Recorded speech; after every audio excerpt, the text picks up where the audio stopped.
아멘. 네, 우리 성도님들 지난 한 주간 어떻게 잘 보내셨습니까? 날씨가 이제 점점 더워지고 이제 선풍기를 켜지 않으면 사실 이제 많이 더워지기 시작한 그런 때인 것 같습니다.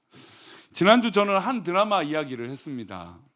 모두가 자신의 무가치함과 싸우고 있다라고 하는 드라마를 꽤 감명 있게 봤고, 또 이 기독교 세계관으로 그 작가가 글을 작성하기에 참 이게 여러 가지 요소의 기독교적인 요소, 막 나는 예수를 믿는다, 교회를 다닌다, 막 이렇게 표현하지는 않지만 스며든 듯한 이 표현들이 참 제가 좋아하는 그런 모습들이 있어서 그 작가의 드라마를 이렇게 주의 깊게 보기도 했습니다. 근데 이제 지난주 이제 예화로 그 얘기를 들으면서 남자 주인공이 정말 친구들한테도 인정 못 받고 막 손가락질 받고 또 그렇게 또 살아요. 워낙 막 불평이 많고 남 비난하는 데는 1등이에요. 그런 사람이에요. 그냥 자기를 향하여 손가락질하면 참을 수 없으면서 남들 욕하고 뭐 비난하는 거 그냥 1등이에요. 1등. 그냥 뭐 누구보다도 말을 잘해요. 우리 주변에도 꼭 그런 사람 있죠. 예? 남 흉볼 때 막 1등으로 나서는 사람들. 그런 사람이었어요. 그래서 20년 넘게 실패한 삶을 살고 있어서 사람들이 점점 힘들어지고 소위 말하는 손절을 선택하는 그런 인물이었습니다. 그래서 그 사람이 이제 한 여인을 만나고 또 자기가 그 여인을 사랑하게 되고 또 그 여인의 사랑을 받으면서 그 사람이 점점 바뀌는 모습. 그래서 우리가 사랑을 받아야 된다. 그래서 우리가 좀 변화가 일어난다라고 하는 관점으로 말씀을 드렸습니다. 그러면서 그 사랑받아야 할 사람이 누구냐? 제가 누구라고 말씀드렸죠? 나다. 우리가 사랑을 좀 받아야 된다. 물론 저라고 말씀드렸지만 우리가 좀 그 사랑을 받아야 우리의 삶의 지경에 주어지는 것들을 사랑의 눈으로 볼 수 있지 않은가. 너무나 삭막하고 어려운 시대니까, 우리가 사랑하기 너무나 어려운 시대니까 우리가 좀 사랑을 누리고 사랑을 받으면 그것을 좀 나눌 수 있지 않을까. 그런 생각에 정말 사랑의 목마른, 또 그렇게 변화되지 못하고 풍성하지 못한 나의 모습이 아닌가, 그 찌질한 남자 주인공의 모습이 나의 모습은 아닌가, 그런 생각으로 말씀을 드렸는데, 지난주에 마지막 회를 끝냈어요. 근데 마지막 회를 하고 나서 설교가 뭔가 조금 잘못됐어요. 왜냐면 그 사람이 영화를 찍어요. 영화 감독을 꿈꾸는 사람이거든요. 근데 대성공을 한 거예요. 막 친구들이 배 아파할 정도로 엄청난 성공을 이루게 돼요. 그리고 앞으로도 막 그 자기를 싫어했던 제작자도 나랑 계약하자 막 이럴 정도로 상황이 역전이 됩니다. 나라고 했는데 나는 그런 상황은 살짝 아닌 것 같아서. 근데 우리 교회는 뭐 그런 상황이라 믿습니다. 아멘. 네. 근데 그 장면을 통해서 느낀 건 우리가 그렇게 사랑을 누리고 사랑을 받고 사랑이 풍성해지면 사람이 바뀌게 되는구나. 그래서 그 드라마 속에 이런 대사가 있어요. 넌 사랑을 좀 해야 돼. 근데 여러분, 사랑을 할 수 있는 건 우리 안에 뭐가 있을 때 가능한 거예요? 사랑이 있어야 사랑을 하죠. 내 마음에 사랑이 없는데 그냥 무조건 뭐 나무를 사랑할 수 있습니까? 뭐 누구를 그냥 사랑할 수 있습니까? 못하죠. 사랑하는 감정이 없고 사랑하는 마음의 풍성함이 없는데 어떻게 누구를 사랑할 수 있을까요? 그래서 저는 그 드라마의 대사 가운데 중심에 있었던 너는 사랑을 해야 돼 라고 하는 이 말이 제 마음속에 잊지가 않아집니다. 사랑이라고 하는 감정 참 묘하죠. 사랑하면 모든 것이 가능해요. 그래서 이제 결혼하고 나서 가장 많이 어려운 게 이제 당신 왜 그래? 이제 이 말이죠. 그리고 왜 변했어? 라고 하는 거죠. 이제 이 말은 연애할 때는 나를 그렇게 사랑해주고 모든 것을 이해해주는데 왜 결혼하고 나서는 치약 짜는 것부터 양말 벗는 것부터 모든 것이 다 사랑의 감정으로 보지 못해. 이렇게 되는 거죠. 근데 사실은 이것은 별개이지만 우리가 이제 짜증이 조금 내재되고 쌓이다 보면 사랑의 표현을 할 것을 짜증으로 하거나 화가 나서 표현해서 오히려 별거 아닌 문제가 커지기도 합니다. 어쨌든 사랑하면 모든 것이 이해가 됩니다. 사랑하면 모든 것을 용서할 수 있죠. 사랑은 어떻게 보면 새로운 렌즈를 내 눈에 착용하는 것과 같습니다. 사랑하면 다르게 볼 수 있는 것이죠. 일반적인 관계는 주고받는 기브앤테이크가 우선일 것입니다. 하지만 사랑은 내 시간, 내 에너지, 돈, 심지어 내 생명까지 내어주어도 어떻습니까? 그것을 잃었다고, 아깝다라고 말하지 않습니다. 오히려 상대방이 기뻐하고 상대방이 즐거워하면 오히려 더 큰 기쁨이 나에게 있는 것이 바로 사랑이라는 것이죠. 타인에게 치명적인 결점이 있고 또 피하고 싶은 약점이 있을지라도 사랑의 렌즈가 있으면 어떻게 될까요? 그것이 결점이나 약점으로 보이지 않는 것이죠. 그래서 사랑을 하면 눈에 뭐가 꼈다고 해요? 콩깍지가 꼈다고 하죠. 사랑하면 콩깍지예요. 우리가 이제 어른들을 보시면 30년, 40년, 이번 주에도 장례를 이게 도울 일이 있어서 우리 천사원에 들어오신 분이 있어서 도왔는데 부부의 관계를 들어보니 참으로 뭐 여러 가지 사건들이 있고 누가 봐도 우리 이제 뭐 강단에서 이런 표현이 좀 이혼해라 그럴 말을 들을 뿐이에요. 저는 이제 직접 못 들었지만 그럴 정도로 어려운 삶을 살았던 분이에요. 근데 그런데도 불구하고 우리 어른들, 우리 어른 세대들이 그래도 그런 결혼의 생활이나 삶을 유지했던 건 뭘까요? 그래도 사랑의 감정에 싹 트였던 정이 있기 때문에 그런 거죠. 저 인간 나 없으면 못 살아. 물론 뭐 요즘은 어려움의 마음들을 이렇게 표현들을 잘하니까 더 건강하게 살게 오히려 더 되는 건 아닌가 생각되지만 우리 어른 세대들은 그것을 다 짊어지고 마음에 못을 박아도 심지어 자식들이 엄마, 아빠 갈라서 뭐 이런 얘기를 들어도 내가 묵묵히 자녀를 사랑하는 마음으로 그것들을 견디는 것이 사랑인 것이 아닌가. 그래서 사랑은 눈에 콩깍지가 꼈다라고 이야기하는 것이죠. 아무도 이해할 수 없어요. 여러분 TV 프로 보면 정말 손가락질 나오는, 좀 최근에 요즘 안 봅니다. 하도 봤더니 너무 욕만 나오더라고요. 근데 이 TV 프로 보면 참 별의별 커플들이 있어요. 문제 있는 커플들이 나오죠. 또 입으로 방송은 더 자극적으로 하는지 몰라요. 근데도 그들만의 뭐가 있어요? 그들만의 사랑의 언어가 있어요. 남들은 이해할 수 없는 그 사랑의 언어가, 그 문제 있는 도무지 납득할 수 없는 그 가정에도 그 사랑의 언어가 있다라는 거죠. 즉 사랑이라는 건 새로운 렌즈를 낀 거예요. 사랑하면 그렇게 새롭게 보이고 다르게 보이고 다른 사람이 알 수 없는 것을 볼 수 있는 것입니다. 내가 곁에 있어야만 하는 이유이자 보듬어 주고 싶은 마음이 바로 그 사랑에서 시작되는 것이죠. 상대방이 방황하거나 또 아플 때, 또 어려움을 겪을 때, 또 심지어 사회적으로 좀 부정적일 때 우리 보통 사람들은 선택하는 걸 뭘 선택하냐면 사랑을 선택하는 게 아니라 손절을 선택하죠. 아유 저 사람 저래, 아유 저 사람 저런 행동을 했어, 에이 뭐 그냥 아유 안 만나, 나는 이제 손절이야, 뭐 그렇게 얘기합니다. 하지만 사랑은 어떻습니까? 상대가 스스로 깨닫고 일어설 때까지 묵묵히 곁에 지켜주는 것이죠. 타인의 눈에는 미련한 시간 낭비로 보일지라도 사랑하는 사람은 조금 더 그것을 아깝다라고 얘기하지 않습니다. 그러니 우리 성도님들 사랑하십시오. 아멘. 사랑을 해야 세상이 다르게 보이고, 사랑해야 여러분 교회가 다르게 보이고, 사랑을 해야 여러분 우리 관계들이 더욱더 복되게 된 거예요. 그런데 이 사랑을 해야라고 하는 이 관점이 아까 서론의 말씀을 잠깐 드렸지만 우리가 그냥 사랑할 수 있습니까? 없습니까? 없어요. 이게 문제예요. 그냥 내가 사랑을 하려니 할 수가 없죠. 그래서 우리 믿음의 사람은 누구의 사랑을 먼저 받아야 돼요? 예수님의 사랑을 받아야 돼요. 저 십자가의 사랑을 경험해야 내가 사랑할 수 있는 거예요.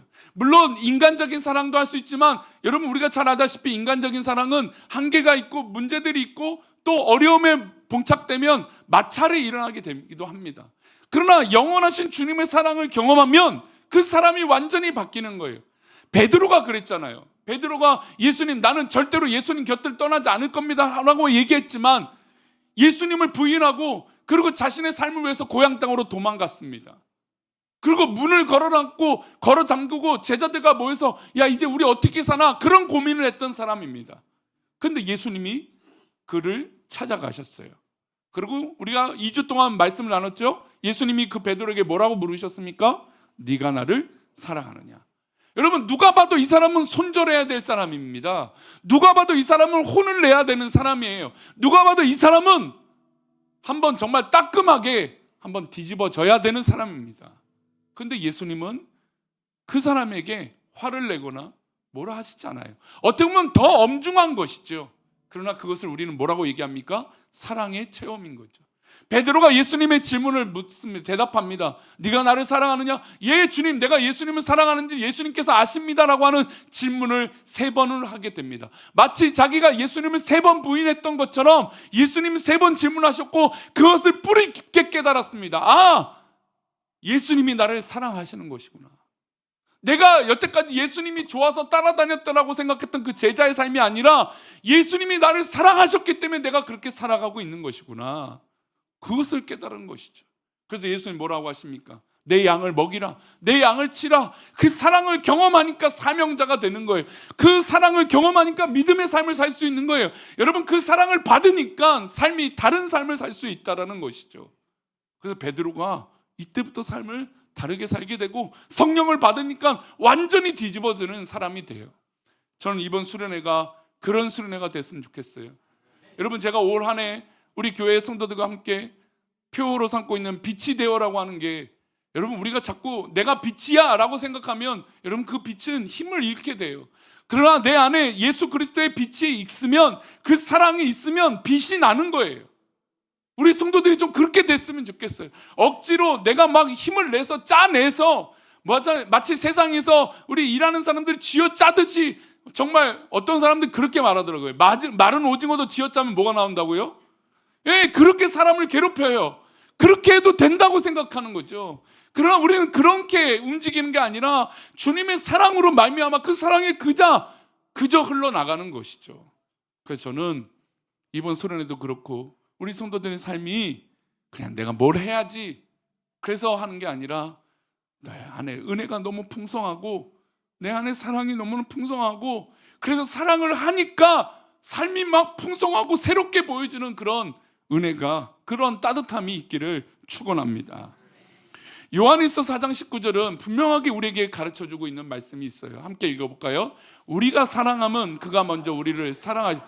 여러분, 우리가 교회 생활을 하고 삶을 살아가고 가정에서도 그렇고, 여러분, 우리가 사랑을 한다라고 하지만 여러분, 그것은 착각이라는 거죠. 믿음의 사람은 다른 거예요.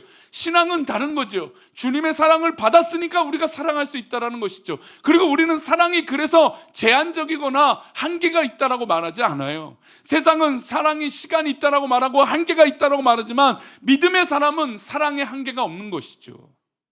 여러분, 부모의 사랑도 한계가 없다라고 말하지만 우리 예수님의 사랑은 더 영원하신 사랑 아닙니까? 그 사랑을 받고 그 십자가의 사랑을 받으면 우리의 삶이 완전히 바뀐 사랑으로 가득하고 사랑으로 충만한 삶이 되어질 수 있다는 거예요.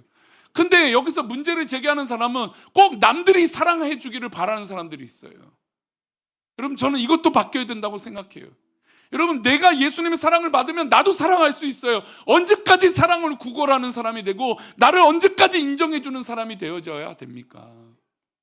그게 아니잖아요. 우리가 진짜 주님의 사랑을 받으면 나도 사랑할 수 있다는 거예요. 한번 따라해 볼까요? 사랑을 받으면 나도 사랑할 수 있다. 예, 나도 사랑할 수 있는 거예요. 언제까지 누구의 도움이나 사랑을 구걸하는 게 아니라, 강구하는 게 아니라 나도 사랑하는 사람이 돼야죠. 여러분, 그게 바뀌는 거 아닙니까? 베드로의 변화가 그런 거 아닙니까? 제자들의 삶이 바뀐 게 그런 거 아닙니까? 사랑을 받았던 사람들이 이제 사랑을 주는 사람, 그래서 생명을 낚는, 사람을 낚는 어부가 되는 거 아닙니까? 맨 처음에 예수님께서 그 제자를 불렀을 때 몰랐어요, 그 의미를. 아마 예수님이 십자가에 달려 돌아가실 때도 그 의미를 몰랐을 겁니다. 그러나 예수님 만나고 나서, 아, 내가 사람을 낚는 어부가 되는 것이구나. 여러분, 그렇게 삶을 살 수 있는 건 주님의 사랑을 깊이 깨달으니까, 받으니까 가능한 것이죠. 일본 미야자키 쿠로키 부부라고 하는 사람이 유명합니다. 근데 왜 유명하냐면, 남편이, 아내가 원래 한 30년 넘게 농장 일을 했어요. 소를 키우고 뭐 이런 일 했어요. 우리나라 한우도 유명하지만 일본의 소도 유명하다고 하죠. 근데 소를 키우면 농장 일을 하는데 아내가 당뇨 합병증으로 너무나 아파서 시력이 좋지 않기 시작을 하게 돼요. 점차 시간이 지나니까 시력을 완전히 잃어버리게 됐죠. 아내가 늘 짜증과 속상함에 있게 됩니다. 남편이 이 속상하고 또 앞을 못 보니까 얼마나 괴롭겠습니까? 평생 눈 잘 보다가. 그런 사람을 보니까 너무 속상하고 안타까운 마음에 내가 뭘 할 수 있을까라고 고민을 하기 시작해요. 근데 보니까 집 앞에 이 소위 말하는 그 핑크 잔디 벚꽃이라고 하는 이 핑크 꽃이 피고 있는 거예요. 향기도 너무 좋죠. 그래서 내가 이것을 이 집 근처에다가 다 피워서 이 꽃의 냄새를, 왜냐면 보지 못하니까 이 향기라도 아내가 맡아서 좀 기분이라도 좋아지게 해야 되겠다라고 해서 꽃을 심기 시작합니다. 자기 여태까지 목장 일을 하고 농장 일을 했던 것들 다 내려놓고 포기하고 꽃을 심기 시작합니다. 꽃을 자그마치 몇 년을 심기 시작하냐면 2년을 넘게 꽃을 심게 되죠. 이 부부의 사진이 이렇습니다. 네, 아내가 눈을 보이지 않죠. 그리고 남편이 이 꽃을 심기 시작합니다. 그 다음 사진이요. 그래서 집 앞에 산을 깎고 해서 이 꽃을 잔뜩 심게 됩니다. 이 꽃이 어느 지경까지 넓어지냐면 마지막 사진, 이렇게 사람들이 몰려드는 공간이 됩니다. 이곳에 1년에 몇 명이 오냐면 20만 명이 넘게 몰려든대요. 그러니까 아내를 위해서 꽃을 심었는데, 뭐 우리나라도 사실 이런 사례가 있거든요. 근데 우리나라 사례는 돈이 너무 많아요. 아내를 위해서 섬을 사. 그 섬에다 꽃을 심어. 그래서 그 섬이 유명해져서 관광지가 됐더라고요. 근데 그거는 좀 우리랑 안 맞는 것 같아서 찾아봤더니 일본에 이런 사람이 있어요. 이 사람은 농장일하는 사람은 평범한 사람이에요. 그냥 집 앞에 있는 땅에다가, 버려진 땅에다가 꽃을 심기 시작한 거죠. 아내를 위해서. 자기의 생업을 다 포기하고 먹고 사는 문제를 다 내려놓고 아내를 위해서 꽃을 심기 2년을 넘게 심었더니 20만 명이 넘는 사람이고, 여러분 1년 365일 20만 명이 올라면 하루에 몇 명이나 오겠습니까? 근데 아내가 이 꽃을 향기를 맡는 것에 즐거움도 생겼지만 뭐도 생겼냐면 그 동네에 오는 사람들과 대화를 하기 시작한 거예요. 원래는 눈이 안 보이기 시작하니까 폐쇄적이고 불평 많고 짜증이 많이 나서 막 이거를 어떻게 할 수가 없는 거죠. 근데 이 아내가 말도 하지 않아도 아침에 일찍 나가서 동네 여기에 그 벤치에 앉아 있으면 지나가는 사람들마다 이 땅에 이 꽃의 주인인 걸 알고 이야기를 건네기 시작하는 거예요. 그러면서 이 아내의 마음이 훨씬 더 풍요로워지기 시작했다는 거죠. 여러분, 사랑은요, 사랑을 하면 동시에 그 사랑을 받는 사람도 변화시켜 주지만 그 사랑을 진짜 받으면 그 사람도 어떻게 돼요? 바뀌게 되는 거예요. 그러니 우리 성도들이 사랑을 받고 그 사랑을 나눠줄 수 있는 그릇이 되기를 소망합니다. 근데 어떤 사람들은 사랑을 받으면 당연하다고 생각해요. 내가 받는 사랑이 당연해요. 요즘 아이들을 향해서 걱정되는 부분들은 바로 이 부분이에요. 우리 아이들이 잘못된 게 아닙니다. 오늘도 우리 아이들이 얼마나, 지금 한 가정이 일이 있어서 빠지고 또 아이들 몇 명 빠졌는데도 불구하고 우리 성가대실에 아이들이 꽉 차 있어요. 또 그 밑에 6살 책 못 읽는 아이들은 다른 방에 있는데도 성가대실이 꽉 찼어요. 이제 우리 큰일 났어요. 우리 교회에 이제 아이들이 이렇게 많아지면 어떻게 감당할 준비 되셨어요? 예? 근데 아이들이 그냥 찬양만 하면 율동을 하는 아이도 있고요. 우리 교회는 별의별 얼마나 감사한 아이들이 있는지 모릅니다. 근데 보세요. 여러분, 이런 일들이 있을 때 얼마나 감사하고 뜻깊습니다. 근데 걱정은 사랑만 받기만 하는 아이들이 요즘 될까봐 그래서 걱정되는 거 아니에요. 여러분, 사랑을 받으면 그 사랑에 감사하고 사랑을 누릴 수 있는, 그게 진짜 사랑이라고 알 수 있는 그런 모습들도 필요하다는 거예요. 그래서 우리 요한일서 4장 19절은 그런 의미로 굉장히 중요하죠. 다시 한번 읽어볼까요? 4장 19절 말씀입니다. 함께 읽어볼까요? 4장 19절 말씀, 그 전 말씀입니다. 네, 함께 읽겠습니다. 우리가 사랑하면 그가 먼저 우리를 사랑하니. 이게 실행이 안 되고 이게 나타나지 않으면 우리의 사랑하는 모습과 사랑을 주는 모습도 다 헛것이라는 거예요. 결국 소진되죠. 여러분, 누가 이렇게 남을 사랑하는데 열심히 끝까지 계속해서 사랑할 수 있습니까? 힘들죠, 사랑한다라는 게. 그러나 그 힘든 사랑을 계속할 수 있는 건 나도 사랑을 받아야 돼요. 여러분, 예배를 하고 봉사하는데 제가 늘 말씀드리지만 자원하는 걸 말씀드려요. 여러분, 자원하고 스스로 한다는 건 뭡니까? 내 안에 이 사랑이 있어야 돼요, 먼저. 근데 억지로 하고 누가 하면 하고 체면 때만 하면 어떻습니까? 금방 힘을 잃어버리죠. 불평하죠. 짜증나죠. 아니, 누가 이걸 좋다고 하겠습니까? 힘들고 어려운 일이죠. 여러분, 그 남편은 2년 동안 그 꽃을 넘게 심습니다. 여러분, 그게 쉬운 일입니까? 생업을 포기했는데. 어떤 분은 그럴 수도 있어요. 가서 돈이나 벌어 와. 그럴 수도 있겠죠. 근데 여러분, 사랑하면 미친 짓이 이해가 되는 거예요. 사랑을 받으면 누구도 계산할 수 없는 것들이 이해가 되는 것이죠. 게다가 여러분, 우리가 만약에 주님의 사랑을 받는다 하면 어떻습니까? 이렇게 봉사하고 섬기고 예배하는 것이 어떻게 됩니까? 사랑을 받았으니까 가능한 것이죠.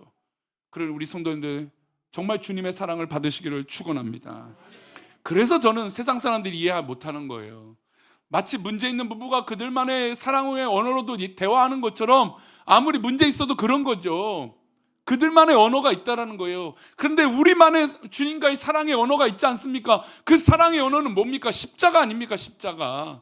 십자가가 바로 우리의 사랑의 언어 아니에요. 주님께서 죽기까지 나를 사랑하셨다라고 하는, 그래서 나를 구원하여 주셨다라는 그 사랑 아닙니까? 그래서 이 예배를 드리는 성도님들이 누구를 만나야 돼요? 먼저 주님을 만나야 돼요. 우리 성도들을 먼저 만나는 게 아니라 주님을 먼저 만나야 돼요. 저도 주님을 만나야 돼요. 여러분, 목사도 주님을 못 만나면 여러분 사꾼이 되는 거예요. 근데 성도들이요, 주님의 사랑을 안 받는데 어떻게 그 믿음의 삶을 유지하고 살아갈 수 있습니까? 여러분, 그러면 교회는 지옥이 되는 거죠. 주님의 사랑이 없는 곳이 어떻게 천국이 될 수 있겠습니까?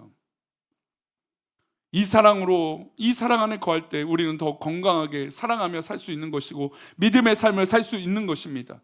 이 사랑으로 하는 모습은 어떤 모습으로 나타나야 될까요? 오늘 이 한 가지만 얘기하고 마치겠습니다. 먼저 아까 말씀대로 억지로 하지 말라는 거예요. 베드로전서 5장 2절은 그 억지로 하는 마음을 이렇게 분명하게 말합니다. 함께 읽겠습니다. 너희 중에 있는 하나님의 양 무리를 치되 억지로 하지 말고 하나님의 뜻을 따라 자원함으로 하며 더러운 이득을 위하여 하지 말고 기꺼이 하며. 억지로 하는 것, 사랑으로 하는 것에 분명한 차이가 있다는 겁니다. 가장 큰 차이는 무엇일까요? 나를 움직이게 하는가, 동력에 있다는 겁니다. 똑같은 시간과 에너지를 쓰더라도 그 결과와 과정이 완전히 다릅니다. 시작점이 먼저 다르죠. 어떻게 다를까요? 두려움이나 체면이나 어떤 사람의 시선 때문에 하게 됩니다. 억지로 하게 되죠. 그러나 반대의 시작은 감사와 기쁨으로 그 일들을 시작하게 됩니다. 여러분, 억지로 하면 벌을 받을까? 남들의 시선에 신경이 쓰이기도 하고 또 내 체면과 내 직분 때문에 하기 시작합니다. 이걸 억지로 하는 것이죠. 그러나 사랑으로 감사를 하면 어떻습니까? 내가 받은 은혜와 사랑이 너무 커서 그것을 조금이라도 하나님 앞에 갚고자 하는 것이죠. 그러니 감사가 나를 움직이는 거예요. 한번 따라할까요? 감사가 나를 움직인다. 여러분, 오늘 집에 가셔서 가정에 한번 가보십시오. 우리 자녀들이 있다면 자녀들을 보시고 사랑하는 남편과 아내를 보면서 내 입에서 무엇이 나오는지 한번 돌이켜 보십시오. 감사가 나오는 거야. 감사는 그 사람을 움직이게 합니다. 감사는 그 사랑으로 열매를 맺게 되는 것이죠. 시작점이 그렇게 다릅니다. 과정은 어떻게 다를까요? 과정에는 고갈이 돼요. 억지로 하면 여러분 고갈이 됩니다. 그러나 감사로 하고 기쁨으로 하면 어떻게 될까요? 충만해요. 지치지 않는 것이죠. 억지로 하면 내 에너지를 쥐어 짜야 되죠. 금방 지치고 번아웃 되기도 합니다. 일이 많으면 짜증이 나요. 누가 알아주지 않으니까 더 속상하죠. 그러나 사랑으로 하면 육체적으로 피곤할 수는 있지만 마음속 깊은 곳에서 영적인 보람과 에너지가 나오는 것이죠. 그리고 억지로 하는 것과 사랑의 결과는 어떻게 될까요? 억지로 하면 불평과 교만함만 나오게 됩니다. 그러나 감사와 기쁨으로 하고 기꺼이 그것을 자원하면 어떻게 될까요? 겸손과 평안이 있게 됩니다. 억지로 하면 어떻게 될까요? 내가 이만큼 했는데 왜 알아주지 않냐? 내가 이만큼 했는데 왜 이렇게 됐는가? 가끔 우리 교회뿐만 아니라 교회 재직 투표 선거를 하게 되면 시험에 드는 교회들이 꽤 많죠. 첫 번째, 나는 왜 이것밖에 투표가 되지 않는가? 그래서도 시험이 되게 되죠. 반대로 내가 그렇게 됐어요. 근데 내가 그렇게 됐는데 왜 나를 그렇게 알아주지 않느냐에 대해서 시험에 들어요. 내가 이렇게 됐는데 억지로 된 거예요. 그건 하나님의 사랑으로 했다라고 말할 수 없죠. 내가 이만큼 했으니까 이렇게 알아줘야 되는 거 아닌가? 우리 교회는 전혀 그런 게 없지만 다른 교회에 안타까운 얘기 들으면 내가 장로인데, 내가 목사인데 왜 나를 알아주지 않느냐? 내가 성도인데, 내가 이렇게 봉사했는데, 내가 이렇게 수고했는데 왜 알아주지 않느냐? 근데 여러분, 반대로 사랑으로 하면 어떻게 될까요? 내가 이만큼 이런 쓰임을 받을 수 있어서 감사합니다. 남이 알아주지 않아도 감사합니다. 억지로 하는 마음을 없애려고 노력하기보다는 여러분 우리가 굳이 나 억지로 해야지 그런 마음으로 할 필요도 없어요. 억지로 하는 그 마음을 굳이 없앨 필요도 없습니다. 어떻게 해야 되냐? 내 안에 사랑이 채워지면 돼요. 감사가 채워지면 돼요. 내가 기뻐하는 삶을 살겠다라고 하면 돼요. 내 주어진 삶을 억지로 살아가는 것이 아니라 주님의 사랑으로 살아가면 여러분 가능한 것이죠. 우리가 뭔가 바뀌려고 해서 그 부정적인 태도를 여러분 부정적인 태도를 어떻게 바꿔요? 무슨 수로 바꿉니까? 그러나 사랑이 있어야 내가 그렇게 살아야 되겠구나라고 결심하고 바뀔 수 있는 것이죠. 해야만 한다는 게 아니라 할 수 있다라고 하는 시선으로 바뀌어야 돼요. 내가 해야지. 그럼 얼마나 불편하고 어지럽고 괴롭습니까? 내가 우리랑 함께하고 우리 사랑하는 식구들과 함께하니 할 수 있다. 저는 개인적으로 자원한다라고 하는 말을 참 좋아합니다. 억지로 하는 것은 언제나 불편하고 어려운 마음이 들기 때문이고, 억지로 하는 성도들이 있다면 그것을 지켜보는 목사의 마음도 불편하고 힘들어요. 제가 그러니까. 그래서 저는 이왕이면 자원하는 것, 막 즐거움, 그게 너무너무 즐거워요. 저도 성도들이 자원하고 즐거이 섬기고 봉사하고 섬기는 그런 교회가 앞으로 됐으면 좋겠어요. 우리 교회가 더 건강해지기를 바랍니까? 우리 교회가 더 사랑하기를 원하십니까? 그러면 자원하는 사랑이 여러분 가운데 있기를 소망합니다. 자원하는 마음이 있으면 성도들이 건강해지고 교회가 건강해지는 것이죠. 눈치 보며 하지 말고 누가 하니까 하지 말고 기꺼이 주님의 사랑이 가득해서 자원하고 봉사하시기를 소망합니다. 그럼 보면 내 입에서 표정부터가 다르죠. 베드로전서 5장 2절 말씀을 다시 한번 보겠습니다. 한번 다시 볼까요? 너희 중에 있는 하나님의 양무리를 치되 억지로 하지 말고 하나님의 뜻을 따라 자원함으로 하며 더러운 이득을 위하여 하지 말고 기꺼이 하며. 저도 손익계산이 좀 빠른 사람입니다. 근데 여러분, 사랑은 손익계산으로 됩니까? 안 됩니까? 여러분, 사랑을 손익계산으로 할 수 있어요? 여러분, 집에서 가끔 이제 세상 사람들, 우리 교회는 그런 분들, 세상 사람들 보면 내가 쓰레기 하나 버렸으니까 당신 쓰레기 하나 버려. 나는 설거지 한 번 했으니까 당신 설거지 한 번 해. 물론 그럴 수도 있죠. 서로 좀 요즘 맞벌이가 많으니까 그럴 수도 있어요. 근데 여러분, 사랑은 그거를 적어놓고 너가 했니 안 했니 그거 아니라고 저는 생각해요. 가정을 이루는데 자원하는 마음은 기꺼이 하는 거 아닙니까? 여러분, 교회도 그래야 되는 거 아닙니까? 목사도 그래야 되고 우리 성도들도 그래야 되는 거 아닙니까? 그래야 교회가 더 건강해지고 아름다워지는 거 아니겠습니까? 우리 억지로 하지 맙시다. 그리고 더러운 이득과 손익계산하지 맙시다. 물론 그렇다고 모든 이 계산하는 걸 잘못됐다고 말하는 게 아니죠. 하나님 앞에 자원하는 것들을 해방하는 그런 계산들은 사라져야 된다는 것이죠. 하나님 앞에 기쁨으로 정말 자원하여 그 사랑으로 풍성해서 오히려 여러분 영혼들이 기뻐하고 자유하며 은혜가 넘치는 그런 삶이 되시기를 축원합니다. 아멘. 우리 다 같이 일어나셔서 우리 나는 믿네, 우리 아까 찬양했던 그 나는 믿네 찬양하면서 하나님 앞에 나아가도록 하겠습니다.